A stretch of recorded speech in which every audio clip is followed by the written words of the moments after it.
in a cylinder that's misfiring, or a cylinder that's cranking, one where there's no combustion. When the exhaust valve open, that vacuum is shed to the tailpipe, and we should see that reflected in the tailpipe trace. What sensor are you using there again? Sorry. I'm currently using an inches of water sensor right here in yellow. The benefit of that is it delivers information, very sensitive pressure changes, to the lab scope. However, it has the benefit of an absolute pressure transducer. So it's a bit more stable, and it gives me a lot more accurate information. It really helps make diagnostic decisions a lot faster than a lot better than a delta sensor, because it's more well behaved. That bounce back effect we talk about with the tetherball, it doesn't tend to be as pronounced on something like this, because it doesn't reflect change as sensitively as an FLS. It's a bit more stable. I like it more. It gives me the benefit of the FLS, but a lot more than that too. And again, this one's made by Automotive Test Solutions. I don't know anyone else other than ATS and WPS will support a similar function.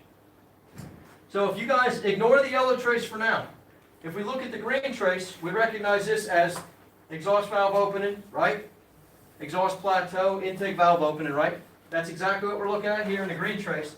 The yellow is the correlating pull that occurs in the tailpipe, so check this out. Looking only at the yellow, would you agree that it just looks like a bunch of squiggly lines? A trained eye would recognize this. It looks like a letter M, a letter M, a letter M, a letter M, a letter M. You see that? Yeah. So if I have a vertical cursor going here, and a vertical cursor going through the other tower, how many degrees of crankshaft rotation is that? 720.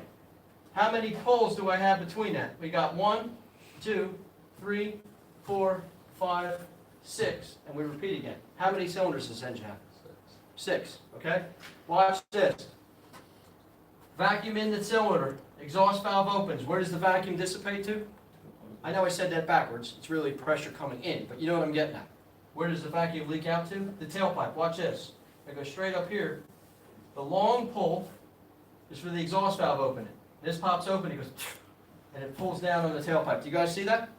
If I come over here, see where the intake valve opens? The exhaust valve is already open, right? We're getting ready to head in this point of overlap. So the intake valve opens.